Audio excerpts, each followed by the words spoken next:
Bienvenue et merci de nous rejoindre pour ce nouveau débat doc. Nous nous intéressons à l'histoire de la Seconde Guerre mondiale. Compagnon de la Libération, le contingent des résistants de la première heure est en voie de disparition. L'Aquitain Daniel Cordier, décédé à 100 ans il y a quelques jours, en était l'un des derniers représentants. Le secrétaire particulier de Jean Moulin a eu droit à un hommage national aux Invalides à Paris, sous l'égide du président de la République. Daniel Cordier s'était longuement confié à nous il y a 2 ans. À la suite de ce documentaire portrait, nous reviendrons avec nos invités sur ce qu'était la résistance en Limousin, en Poitou-Charentes et en Aquitaine. Mais voyez d'abord ce témoignage historique recueilli par Marie-Pierre d'Abrigeon, Didier Bonnet et Nicolas Titonnel.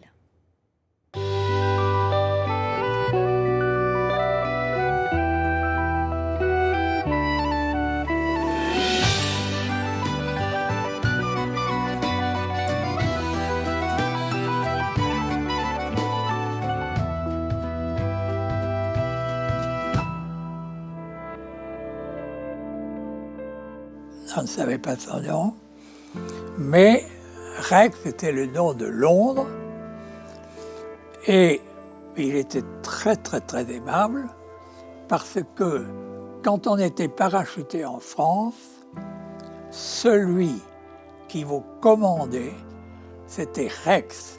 On ne savait pas le nom de Jean Moulin, il s'appelait Rex.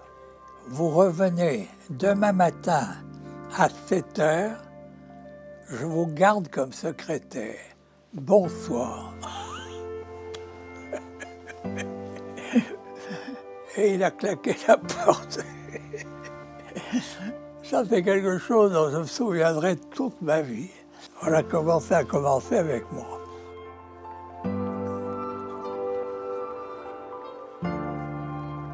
Sa mémoire est aussi intacte que son émotion. Daniel Cordier n'a rien oublié de sa première rencontre avec Jean Moulin, ce héros de la résistance dont il fut le secrétaire particulier. Il nous reçoit dans son appartement cannois, au milieu de ses objets d'art, de ses livres et de ses souvenirs. Ma famille, ça a été compliqué parce que mon père et ma mère ont divorcé quand j'avais environ 3 ans. C'est ma mère qui a divorcé parce que mon père était dans une affaire de famille, c'est-à-dire on vendait du café dans toute l'Europe et il voyageait presque toute l'année pour vendre différents styles de café. Et je suis allé habiter à Bordeaux chez ma grand-mère, qui avait une très jolie maison, jardin, etc.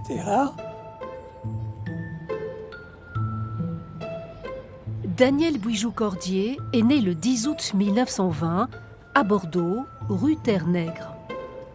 Il grandit dans une famille aisée, royaliste et antisémite. Ses grands-parents sont de riches négociants installés place du Palais. Très vite, son enfance est marquée par le divorce de ses parents, 2 clans qui s'affrontent. Le petit garçon va trouver refuge chez sa grand-mère. C'était ma grand-mère qui occupait toute ma vie. Elle était très drôle, elle était américaine, je l'aimais beaucoup. C'était un être très vivant, très amusant. Et je pense que tant que ma mère ne s'est pas remariée, je ne comptais pas à ses yeux. Enfin, évidemment, j'étais le fils de l'homme qu'elle détestait ou qui l'a trompé. Après des années de procédure, René Bouijoux récupère son fils et le place dans un pensionnat catholique d'Arcachon, le Collège Saint-Elme. Nous sommes en 1928. Commencent alors 8 longues années d'internat. La discipline est stricte et très encadrée. Je vous parle de collège religieux où j'ai passé pratiquement mon enfance à Saint-Elme. nous étions tous pratiquement pensionnaires. La vie là-bas était assez simple parce que, j'ai calculé, on parlait, ça devait faire 1h15, 1h30 par jour. Du bassin d'Arcachon aux Pyrénées.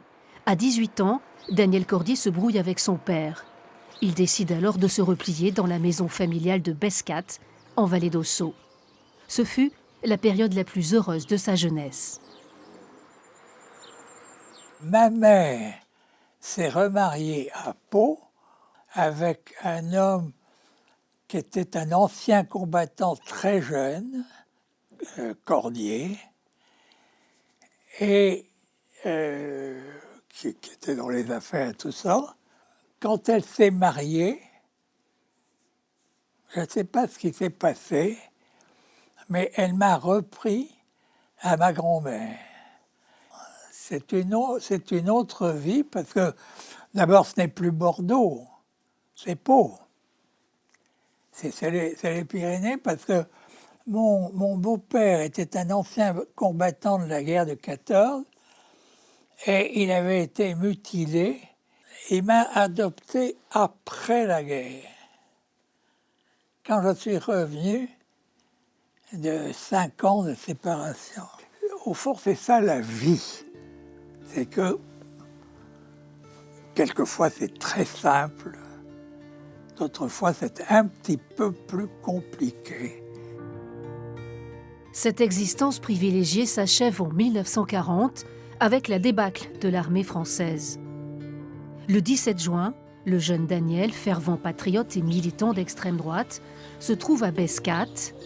Il se prépare à écouter le discours du maréchal Pétain, une scène qui restera à jamais gravée dans sa mémoire.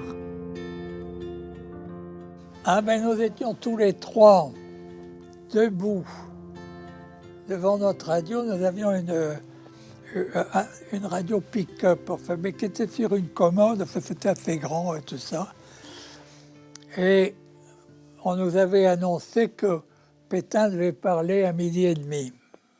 Alors je suis monté là-bas, je lui ai dit, mais maman, réveille-toi, parce qu'il y a Pétain qui va parler. Elle a pris son peignoir, elle est descendue avec nous pour écouter le maréchal Pétain, qui annonçait que la guerre était finie, que l'on avait perdu, qu'il avait demandé la paix aux Allemands. Et je me souviens, ma mère s'est effondrée dans les bras de mon beau-père. J'ai grimpé au premier étage, je suis rentré dans ma chambre, je me suis jeté sur mon lit en sanglotant. Au bout de, je ne sais pas, 10 minutes, un quart d'heure, une demi-heure, je me suis relevé et je me dis, mais c'est pas possible. On va gagner la guerre. Déterminé, le futur résistant décide de partir à Pau. Il y rassemble une quinzaine de ses camarades qui partagent ce refus de la défaite. Puis direction Bayonne, où le groupe d'intrépides embarque 3 jours plus tard sur un navire belge. Pensant rejoindre l'Afrique du Nord, c'est en Angleterre qu'ils arrivent. Très vite, ils découvrent l'existence du général de Gaulle. Les Français libres n'acceptent pas cette défaite. 7 juillet, je crois, le général de Gaulle viendrait nous voir. Alors, une, deux, un demi-tour, droite, etc. On disait, mais il faut au moins que vous lui montrez que vous cherchez marcher au pas. Qu'est-ce que vous voulez faire avec lui si vous ne savez pas marcher au pas, etc. J'avais la chance d'être au premier rang parce que j'avais une cravate, une chemise propre et tout, qu'on m'avait mis au premier rang. Et puis, il a fait le tour, il s'est mis au garde à vous et il nous a dit, je ne vous féliciterai pas d'être venu, vous n'avez fait que votre devoir. ça, je n'étais pas tout à fait d'accord. On ne peut pas dire ça à des enfants qui viennent s'engager. Des adolescents qui vont suivre un entraînement militaire intensif à Londres.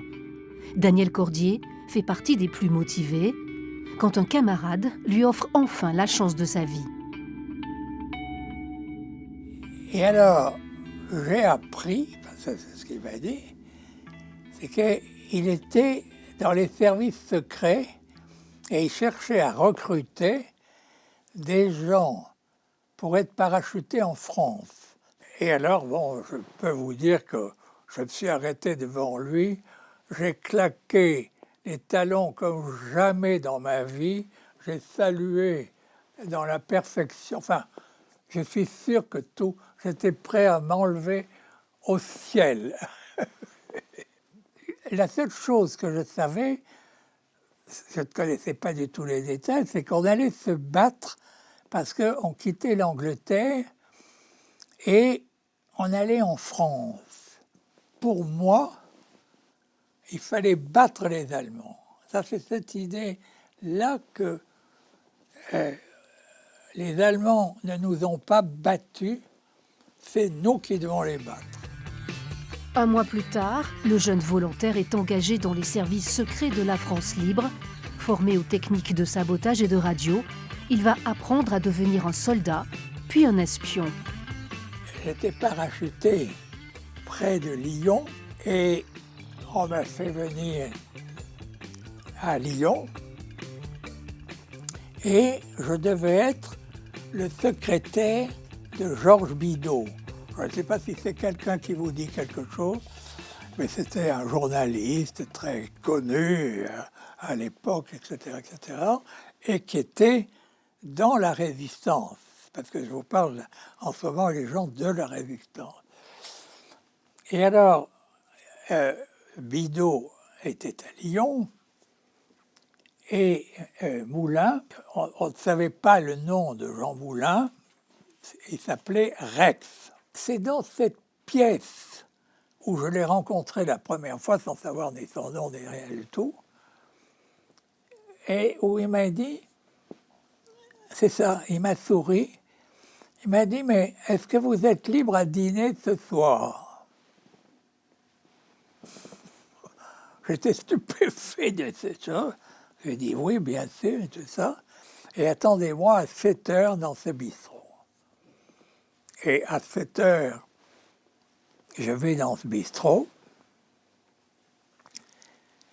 Et à 7h01, Jean Moulin arrive. Et alors, il a commencé à me poser des questions. Il me dit, mais pourquoi êtes-vous à Lyon? Et alors, je lui ai expliqué pourquoi j'étais à Lyon, pourquoi je m'étais parachuté, pourquoi je m'étais engagé dans la France libre, etc., etc. Et alors, ça a duré le dîner. Il m'a dit, vers, je crois, 11h du soir, vous revenez demain matin à 7h, je vous garde comme secrétaire. Bonsoir.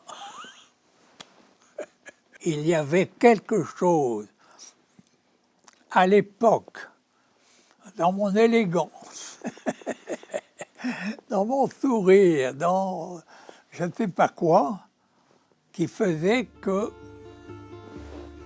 les gens qui avaient besoin d'un secrétaire se disaient pourquoi pas celui-là. La séduction opère d'emblée entre les deux hommes. Jean Moulin est le représentant personnel du général de Gaulle en France. Daniel Cordier va gérer le courrier et les liaisons radio avec Londres.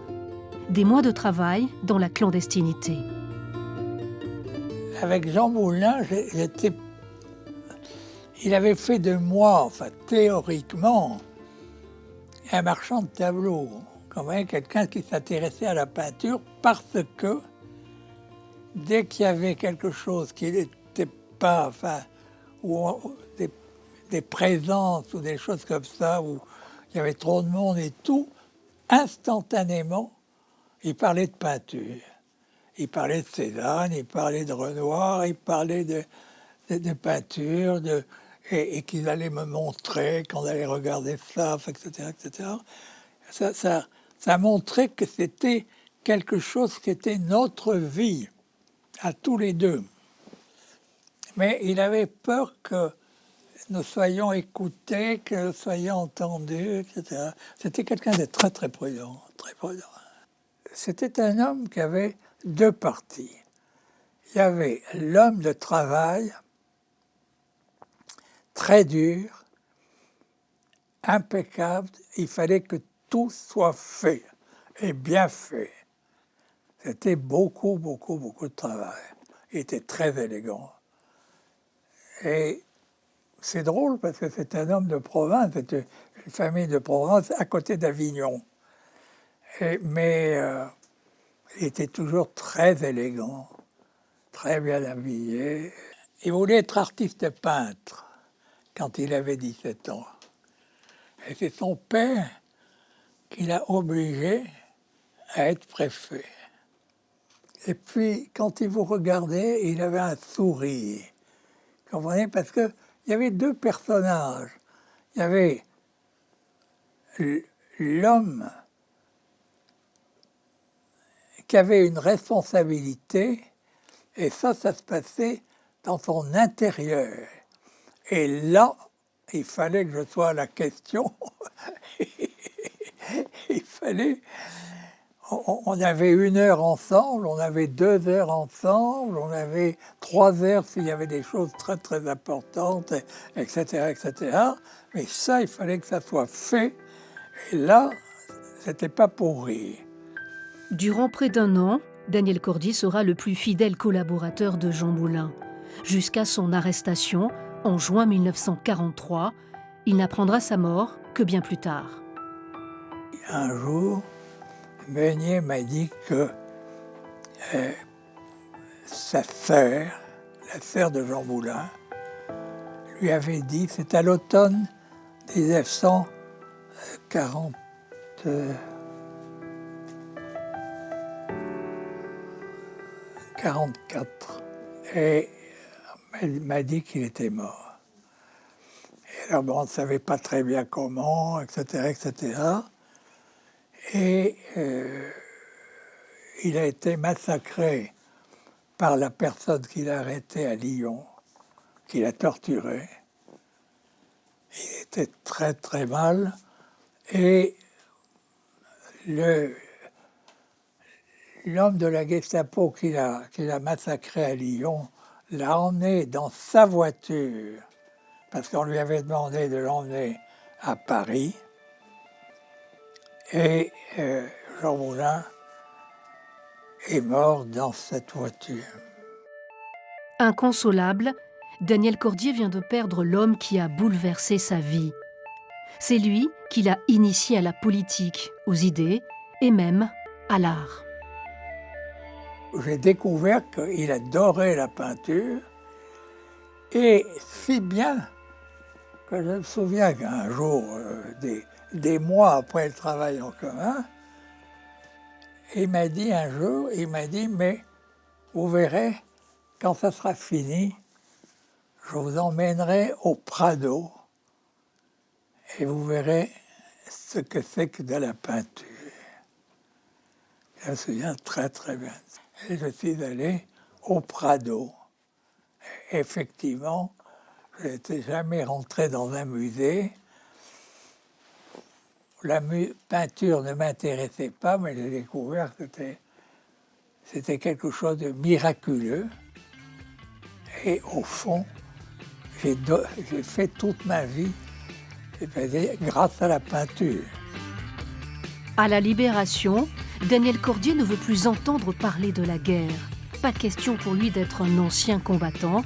Il doit donc s'inventer une nouvelle vie, et c'est vers la peinture qu'il se tourne. Quand après la guerre, je cherchais une situation. Je n'avais pas d'argent, et j'avais une très chère amie. Je lui ai dit, mais est-ce que tu pourrais me donner une des places d'huissier? Ça l'a fait rire. Il m'a dit, mais non, il faut que tu sois marchand de tableaux. Le voici donc grand amateur d'art contemporain, l'un des plus réputés dans les années 50 et 60. Daniel Cordier ouvre des galeries à Paris, New York et Francfort, puis il fait don de son immense collection au Centre Pompidou ainsi qu'au Musée d'art moderne de Toulouse. Il expose des artistes majeurs comme Dubuffet, dont il deviendra le représentant officiel. Quand par exemple Dubuffet,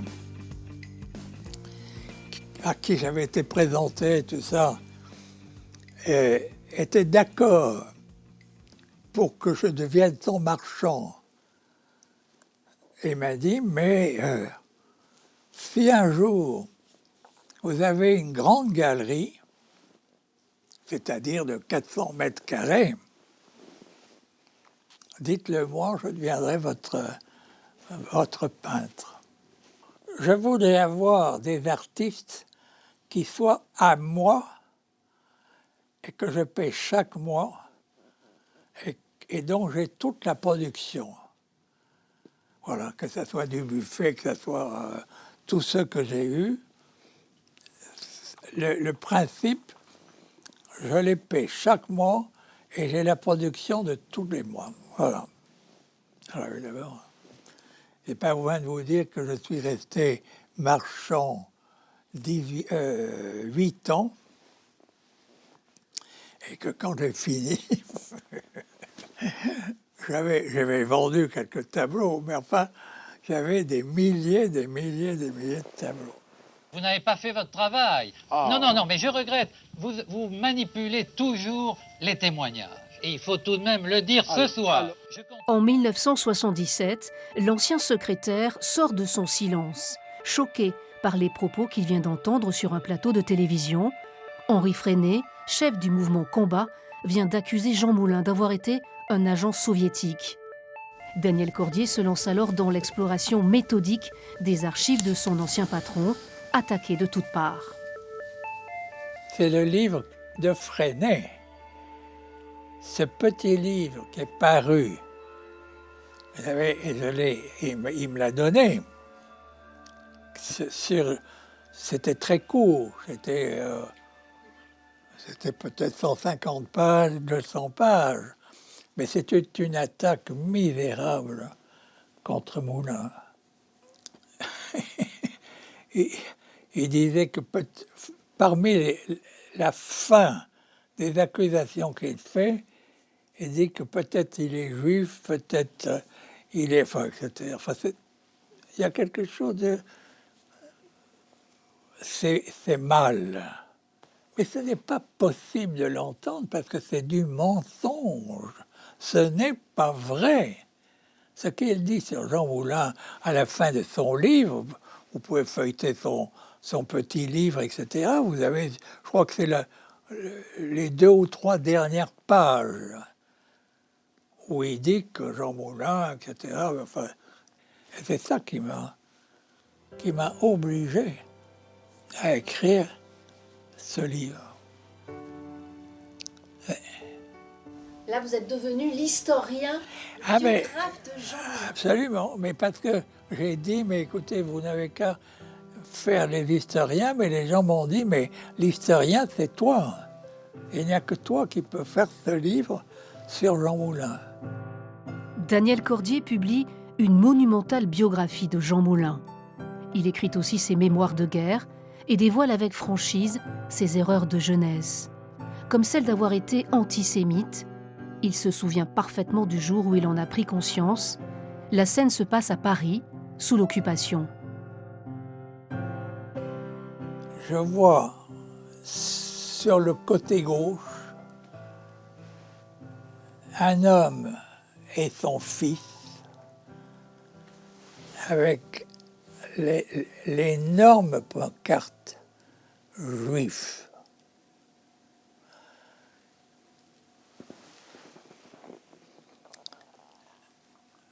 Vous voyez,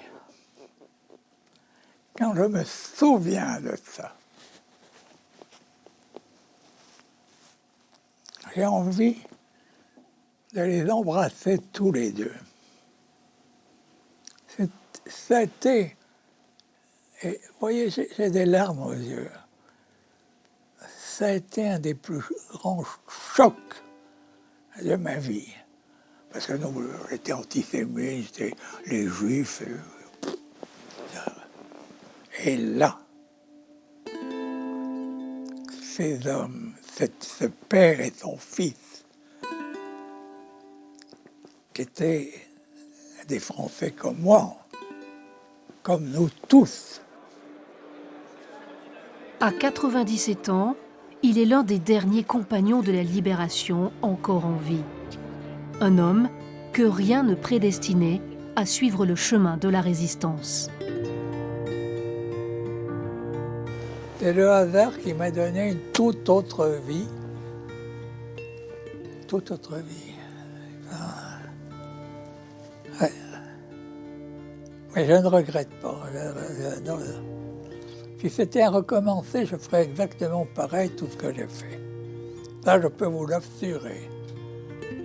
L'assurer. Ça, c'est la première chose dans la vie, c'est d'être libre. Et donc, si c'est difficile, il faut se battre pour être libre. Parce que il n'y a pas de vie qui ne soit pas libre.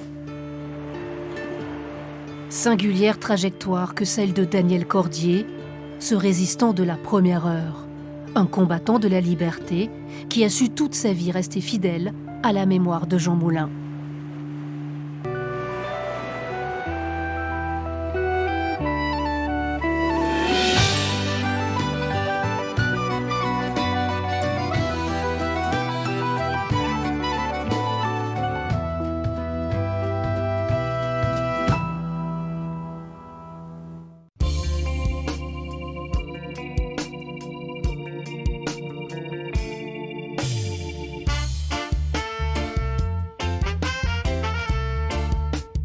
Voilà pour ce documentaire. Et pour évoquer cette page d'histoire si particulière de notre pays, nous recevons Pascal Plat, professeur à l'université de Limoges en duplex, Bernard Lachaise, professeur émérite d'histoire à l'université de Bordeaux en duplex également, et enfin avec nous en studio à Poitiers, Michel Chaumet, professeur agrégé de l'université de Poitiers et chercheur associé à l'Institut d'histoire du temps présent. Messieurs, merci d'être avec nous. Un mot de commentaire d'abord à propos de Daniel Cordier. Certains d'entre vous l'ont rencontré. Quel souvenir est-ce que vous en gardez, monsieur Chaumet ? Le souvenir d'un personnage assez extraordinaire que j'avais eu l'occasion de rencontrer pour la première fois, je crois, au colloque Jean Moulin de 1983, donc 50 ans après la création du CNR, et quelqu'un qui était à la fois extrêmement émouvant dans son témoignage et qui avait cette particularité d'avoir évolué vers le métier d'historien qu'il pratiquait d'une façon tout à fait remarquable. Et donc le fait qu'il était à la fois témoin, mémorialiste et historien me semble une des qualités extraordinaires et particulièrement remarquables de Daniel Cordier, pour qui j'avais beaucoup d'estime. Monsieur Plat, que représente Daniel Cordier pour vous ? J'ai rencontré Daniel Cordier aussi dans ces mêmes années, quand j'étais à l'IHTP, et c'était un homme assez extraordinaire, qui ne manquait pas d'humour, de recul sur les choses, et qui effectivement a eu à la fois une carrière, bon, c'est un très grand résistant bien sûr, mais est devenu un historien, et je dirais presque un très grand historien, en dehors de tous les circuits universitaires. Et moi, je rends hommage à la qualité de ses travaux, la qualité de sa recherche, sa pugnacité, le fait de vérifier, de croiser sans arrêt ses sources, ses documents, et d'aboutir à un récit qui, au final, a été assez extraordinaire. Et c'est un grand résistant, grand historien. Je crois que c'est sa particularité terminale. Monsieur Lachaise, qu'est-ce que vous retenez de cette figure ? Je partage l'avis de mes collègues. J'ai rencontré Daniel Cordier beaucoup plus tard, donc à la fin de sa vie, quasiment, il y a un peu plus de 10 ans, au centre Jean Moulin de Bordeaux. Et j'en garde un souvenir d'un homme modeste qui avait préféré au petit repas officiel qui avait suivi la journée d'études à laquelle il participait, un déjeuner avec un de ses vieux compagnons qui était parti avec lui de Saint-Jean-de-Luz, Jean-Jacques Laborde. Ils étaient partis tous les deux, je les revois encore, place Péberlan, donc à Bordeaux, et c'était effectivement touchant de les voir se retrouver, avoir le plaisir d'être en tête-à-tête plutôt qu'avec nous. Un petit rappel justement autour de ce titre particulier, Compagnon de la Libération. Comment est né cet ordre, Monsieur Lachaise ? Alors c'est le général de Gaulle qui a créé cet ordre en novembre 1940. Et cet ordre donc regroupe tous ceux qui ont été décorés de ce prestigieux titre, qui à l'origine d'ailleurs était croisé de la Libération, mais c'est par la suite devenu très vite Compagnon de la Libération, qui n'a été ouvert que pendant la période de la guerre, donc jusqu'en 1946. Et ce sont au total 1038 personnes, plus quelques villes, quelques institutions, qui ont été qui ont reçu ce titre de Compagnon de la Libération. Et effectivement, Daniel Cordier, le Bordelais, René Cassin, le Bayonnais, et même le dernier des Compagnons de la Libération en vie actuellement, donc Hubert Germain, n'est pas un Aquitain, mais il était au lycée Montaigne de Bordeaux en juin 1940, et il est parti de Saint-Jean-de-Luz, comme Cordier finalement et Cassin. Voilà. Alors certains reprochent une forme de copinage avec des grands guillemets aussi. Il y entrait plus facilement les proches de Gaulle, et du coup les représentants de l'intérieur semblent moins bien représentés. Vous avez des contre-exemples ou des résistants de nos régions qui auraient été distingués, Monsieur Plat ? Oui, Georges Guingouin, grand résistant en Limousin, a été distingué comme Compagnon de la Libération. C'est une très belle figure des maquis. Je crois que ce titre de compagnon récompense quand même une sorte d'élite de la résistance. Alors bien sûr, on peut, dès que l'on se met à trier ou à faire des catégorisations, on peut les critiquer, mais malgré tout, il y a du sens à cette désignation. Alors venons-en à ces fameux réseaux. De quelle manière est-ce qu'ils émergent ? C'est d'abord, comme le raconte Daniel Cordier, un refus viscéral de la défaite, de la débâcle, Monsieur Chaumet ? Oui, complètement. C'est le premier mouvement de refus qui saisit, mais une très petite minorité de personnes, et qui vont progressivement, donc, mais à partir des années 42-43, emporter une partie de l'adhésion des populations locales. Mais c'est quelque chose qui est extrêmement minoritaire dès le départ. Il ne faut pas imaginer que c'est un refus collectif, c'est vraiment une réaction individuelle pour la plupart d'entre les résistants. Alors justement, comment est-ce qu'on passe de cette indignation individuelle à des embryons d'organisations collectives ? Les réseaux politiques ou sociaux préexistants avant le conflit servent de base, je pense au communisme en Limousin, Monsieur Plat ? Oui, alors c'est effectivement au départ des engagements individuels. Moi, j'ai été frappé dans les études que l'on a fait sur les prémices de la résistance, de voir combien les gens déclaraient nous avions envie de faire quelque chose. Sauf que pour faire quelque chose, individuellement, on pouvait difficilement le faire. Donc, on se regroupe par les anciens contacts que l'on avait, soit des contacts professionnels, soit des contacts politiques, soit des contacts sociaux, associatifs, etc. Et petit à petit, comme ça, se reconstitue sur d'anciennes solidarités, ce qui va être une clandestinité, au fond, assumée par chacun et en groupe. Monsieur Lachaise, le communisme, c'est aussi un point d'appui dans certains départements aquitains ? Alors oui, pour la Dordogne, très proche du Limousin, il y a beaucoup de points communs d'ailleurs entre les deux et de contacts, effectivement, de liens. C'est vrai aussi pour le Lot-et-Garonne, c'est-à-dire deux territoires ruraux, mais qui avaient connu un succès du communisme dans l'entre-deux-guerres et qui avaient déjà eu des élus au moment du Front populaire. Et le communisme était bien implanté localement. Donc effectivement, il y avait là un terreau finalement où progressivement, par des initiatives individuelles et à partir de juin 1941, beaucoup plus largement et surtout 1942-43, ces communistes ont été des membres fondamentaux de la résistance dans la région. Je voudrais juste par rapport aux initiatives individuelles, effectivement, c'est vrai qu'au départ, ce sont des gens souvent très isolés, et je crois qu'il faut insister aussi sur leur diversité, parce que à Bordeaux, on peut considérer, même si c'est pas un acte de résistance en tant que tel, mais enfin c'est quasiment pionnier, et je crois qu'il faut lui rendre hommage parce que ça a été fait très tardivement. Pensez par exemple au consul du Portugal à Bordeaux, Aristide de Sousa Mendes, qui a fait passer par des visas qu'il a accordés des milliers de personnes en Espagne et au Portugal, donc qui a permis ainsi de leur sauver la vie. Mais d'autres initiatives individuelles sont prises par, vous parliez de milieux politiques ou d'affinités politiques, mais il faut insister sur la diversité de la résistance en Aquitaine comme ailleurs d'ailleurs. On a parlé des communistes, mais des gens par exemple comme Daniel Cordier venaient du maurassisme, des gens comme Louis de la Bardonnie en Dordogne également venaient plutôt de cette droite d'avant-guerre. Et je crois que c'est une des composantes essentielles. Ils se sont retrouvés dans une volonté de refuser la défaite, refuser l'occupation de la France. Alors, ils se sont retrouvés, mais ça n'empêchait pas quand même certaines rivalités, Monsieur Chaumet? Oui, des rivalités, bien sûr, mais en fait, une forme de coopération quand même. C'est très variable selon les territoires. On a des endroits où, effectivement, il y a des rivalités, voire même des bagarres, presque, des actes de guerre quasiment entre résistants communistes et non communistes, mais parfois même entre résistants non communistes également. Et puis il y a d'autres endroits où, au contraire, les accords se font très facilement entre structures différentes. D'accord, des réseaux. Et dans le Poitou-Charentes, il y a aussi une petite particularité dans les Deux-Sèvres. Expliquez-nous pourquoi les réseaux là-bas. Les Deux-Sèvres sont caractérisés par la présence d'une part de noyaux catholiques importants, donc qui vont rentrer dans la résistance, mais très tardivement.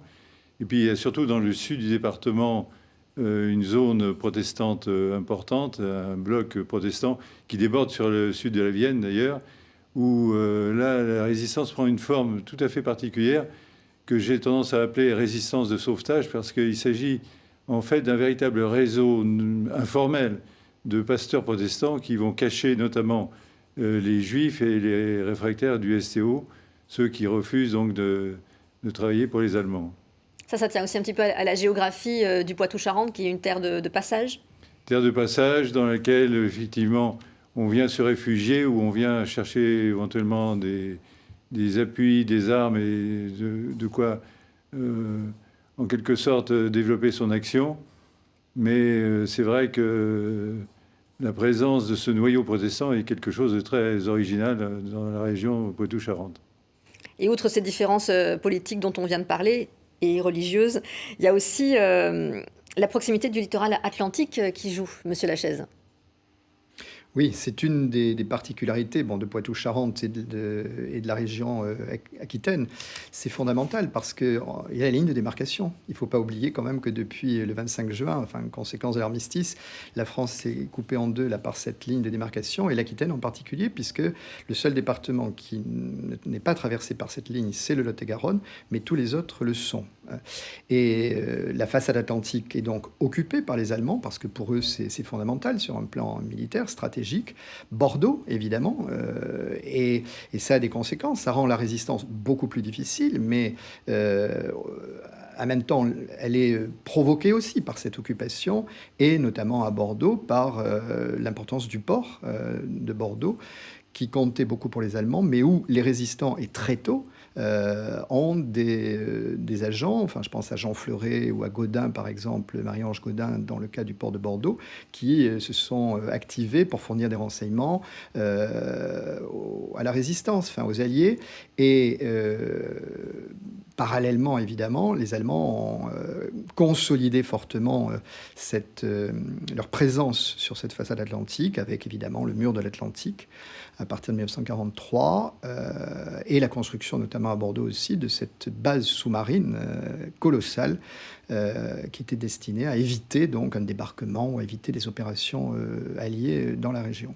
Et pour l'Aquitaine, j'ajouterai au-delà de la façade atlantique, dans l'importance de la géographie, deux éléments. La frontière avec l'Espagne, parce que ça a été une zone d'évasion, une zone de passage très difficile des deux côtés, mais en même temps qui a permis quand même à beaucoup de Français et autres de franchir donc cette frontière, donc les fameux évadés de France, et un certain nombre aussi de futurs Français libres d'ailleurs, soit pour partir vers l'Angleterre, soit pour partir vers l'Afrique du Nord. Et c'est un aspect qui a évidemment, qui fait aussi l'originalité de cette partie de l'actuelle Nouvelle-Aquitaine, donc la frontière pyrénéenne. Les actions étaient différentes suivant ce contexte, zone libre ou zone occupée. Et M. Plat, le Limousin, là-dessus, c'est quoi l'atout? C'est de pouvoir développer un maquis plus fort, plus tranquillement, entre guillemets tranquillement, bien sûr. Alors, le Limousin, oui, est une terre de forêts, de vallons, de montagnes, effectivement, qui se prête bien au développement des maquis, surtout dans des zones où les maquis vont trouver des soutiens parmi la paysannerie. Une partie de cette paysannerie de montagne avait basculé au Parti communiste avant la guerre, donc il y a tout un réseau territorial qui est installé. Mais pour ce qui est de la zone de démarcation, et pour revenir à la ligne de démarcation proprement dite, Limoges est une des premières grandes gares après la ligne de démarcation, donc arrivent beaucoup de réfugiés, et il y a toute une résistance civile qui se met en place, notamment pour prendre en charge une partie de ces réfugiés, y compris des familles juives notamment. Alors c'est une résistance qu'on retrouve dans les milieux des cheminots, mais aussi dans tous ceux qui sont à même dans des administrations de fournir des faux papiers ou un secours quel qu'il soit. Donc c'est une résistance très articulée, alors qui paraît très séparée en fait, d'un côté des maquis, puissamment implantés dans les zones rurales, et d'autre part une résistance urbaine qui joue son rôle en termes de mouvement, en termes de réseau, fourniture d'informations, protection d'un certain nombre de populations. Et les deux ne sont pas aussi étanches qu'on l'a dit, c'est ce que montrent les dernières études en tout cas. Monsieur Chaumet, quelles actions en Poitou-Charentes? On est plutôt sur le renseignement? Je dirais qu'il y a deux phases essentiellement, mais la première phase la plus importante, je pense, c'est effectivement la recherche du renseignement militaire, puisque comme en Aquitaine, on a une façade océanique relativement importante, d'autant plus que la région Poitou-Charentes, à l'époque, comprend encore la Vendée, et que donc on a cette base sous-marine de La Rochelle qui double en quelque sorte par rapport à Bordeaux. Et d'autre part, je rappelle qu'au niveau de Royan, on verrouille l'entrée de la Gironde avec, de l'autre côté, la pointe de Grave. Donc on a un littoral qui est un littoral très important pour les Allemands et également pour les Britanniques comme pour la France libre qui ont besoin des renseignements d'ordre militaire qui sont susceptibles d'être apportés par les résistants de la région. Et donc on va voir se développer un certain nombre de réseaux de renseignements militaires, au premier rang desquels il faut citer la confrérie Notre-Dame, qui est née en grande partie d'une action commune développée en Poitou et en Aquitaine, avec la Bardenie qui était citée tout à l'heure par Bernard Lachaise. Mais on a également une importance assez grande du réseau Alliance, qui est un réseau au service des Anglais dans la région, avec notamment le maire de La Rochelle, Léonce Vieljeux, qui fait partie de ce réseau. Et puis je voudrais signaler aussi la particularité assez remarquable des réseaux belges qui sont implantés notamment dans la région niortaise, puisque le QG du réseau d'Elbeau-Phénix, par exemple, se trouve à Niort à partir de la mi-1942. Et ces réseaux belges travaillent à la fois pour le gouvernement belge qui est installé à Londres et pour les Anglais également dans la même logique. Ça représente combien de personnes, ce réseau belge? Difficile à dire, puisque aujourd'hui on n'a pas absolument tous les documents sur la question. Ça représente plusieurs centaines de personnes. Alors de quelle manière est-ce que tout ça s'harmonise? Comment les liens se font, Monsieur Lachaise? Les liens entre, vous voulez dire Entre les différents groupes de résistance? Ça s'est fait très progressivement, puisque, comme nous l'avons dit, c'est parti d'individus à des groupes qui ont été organisés d'abord au niveau régional, puis ensuite mis en contact avec des organisations nationales, et en particulier à partir de 1942-43, il y a eu une volonté, à l'initiative notamment du général de Gaulle et de la mission qu'il a confiée à Jean Moulin, d'unir les mouvements de résistance, la résistance intérieure, résistance extérieure, et ça permet progressivement, mais très progressivement, de regrouper ces forces. Donc, il a donné, par exemple, les mouvements unis de résistance, effectivement, en 1943, mais aussi, pour ce qui est des organisations sur le terrain, on a parlé tout à l'heure de l'armée secrète, donc la résistance non communiste, et les francs-tireurs partisans, donc qui étaient dominés par les communistes. Cette résistance, au départ séparée, effectivement, se retrouve petit à petit, parfois difficilement, mais se retrouve dans l'année 1944, à partir du printemps 1944, dans le cadre des forces françaises de l'intérieur, dans le cadre d'une unité des forces françaises de l'intérieur. C'est le camp en Dordogne, par exemple, avec Roger Ranoux, qui était le chef des FTP, et Boilet, qui était le chef de l'AS. Et pour construire un réseau, il y a aussi, tout bêtement, la difficile question de la confiance. Monsieur Plat? là-dessus? Comment est-ce qu'on fait confiance? Alors, c'est un aspect extrêmement important. On fait confiance parce qu'on était très souvent camarades avant la guerre, engagés soit dans le même syndicat, soit dans la même coopérative. On fait confiance parce qu'on travaille ensemble et qu'on se connaît bien, que les familles se fréquentent. Et puis, quelquefois, on fait confiance parce qu'il faut bien le faire, parce qu'on a besoin de telle ou telle personne. Mais l'ensemble ne fonctionne pas si mal que ça. Et ce qui est intéressant, c'est de voir, si on prend le cas par exemple à Limoges de tout ce qui est le rail, on voit très bien comment il y a une très très forte solidarité à l'intérieur de la structure et comment les organismes que possède la compagnie ferroviaire à la campagne, par exemple, servent de lien pour aller vers le maquis. Donc, confiance bien sûr, mais il faut surtout une très bonne organisation et des hommes qui soient capables de tenir toutes les ficelles du dispositif. Et là-dessus, l'appui de Londres peut être important, Monsieur Chaumet? Je dirais que c'est fondamental même. Pour les armes, Pour les armes, naturellement, les parachutages d'armes sont très importants, et notamment sur l'année 43 en Poitou-Charentes, puisqu'il y a une tentative d'intoxication faite par les Alliés, les Anglais essentiellement, par rapport aux Allemands, faisant croire que le débarquement aurait lieu en 1943 et peut-être sur les côtes vendéennes. Donc, du coup, on arrose en quelque sorte la région avec des parachutages d'armes, qui d'ailleurs en grande partie vont être repris par les Allemands dans le drame des arrestations de l'OCM, l'organisation civile et militaire qui est dominante en Poitou-Charentes. Donc les Anglais jouent ce rôle, mais également un rôle de communication qui est très important.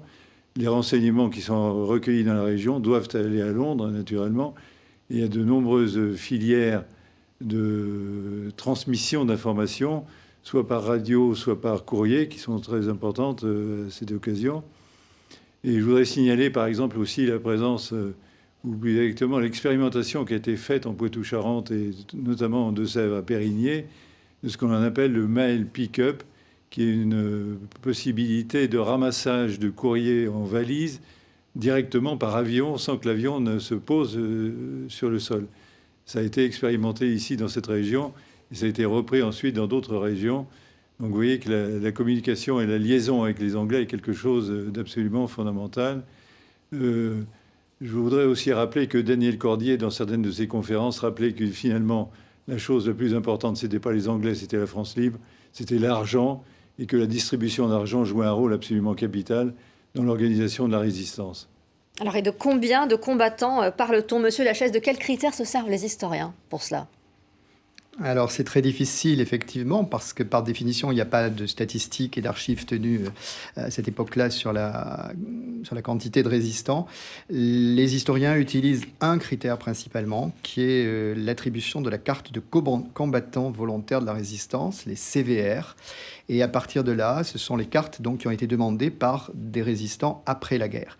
Donc évidemment, source imparfaite parce qu'un certain nombre de résistants, parfois importants, n'ont pas demandé cette carte. Mais en tout cas, pour les historiens, les cartes CVR donc, permettent effectivement de quantifier à peu près et de montrer que dans la région Aquitaine, par exemple, c'est la Dordogne et les Basses-Pyrénées, pour des raisons donc, que nous avons évoquées, qui constituent, et la Dordogne en particulier, un des départements les plus résistants pour l'ensemble national.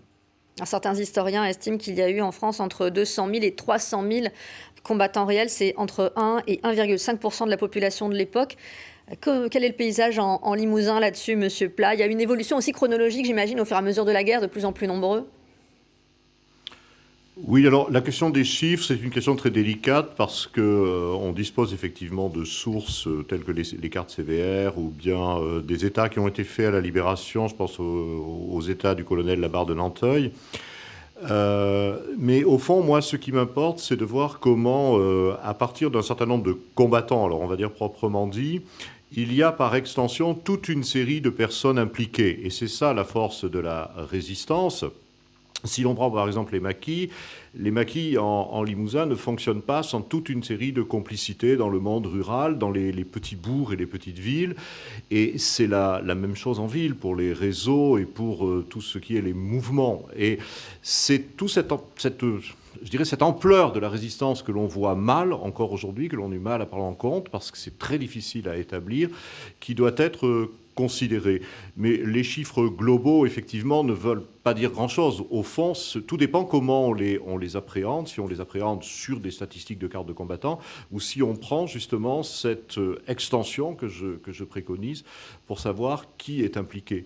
Une épicière, par exemple, on a plein de cas à Limoges comme ça, qui protège à un moment donné des familles juives ou qui s'insurge et qui va de temps en temps fournir de l'alimentation aux résistants. C'est quelque chose qui est absolument nécessaire à la vie de la résistance et qui n'a sûrement pas été pris en compte par la suite. Quel fait d'armes marquant de la résistance en Poitou-Charentes, Monsieur Chaumet? Est-ce qu'on peut parler de fait d'armes? Oui, enfin, surtout sur la fin de la guerre, au moment de la libération, c'est là qu'il y a des combats qui sont relativement notables, mais qui sont relativement moins importants que dans d'autres régions. Ce qui va justifier certains de ces combats, c'est le fait que, d'une part, au moment du débarquement, juste après le débarquement, la résistance du Sud-Ouest va avoir comme mission d'empêcher la remontée des troupes allemandes vers la Normandie. Et on peut citer le cas de la Das Reich, par exemple, celle qui a fait le massacre d'Oradour-sur-Glane, qui a été non pas arrêtée, mais ralentie d'une part en Dordogne, et ensuite sur la Nationale 10 en Poitou-Charentes. Donc il y a ces combats de l'immédiate après le débarquement. Il y aura également les combats de la libération. Certains des résistants sont montés carrément jusqu'au Rhin pour certains. C'est déjà la fin de ce débat. Merci à tous d'avoir participé pour raconter un petit peu cette résistance, ses forces, ses faiblesses. Prochain numéro de Débat Doc la semaine prochaine. D'ici là, prenez soin de vous.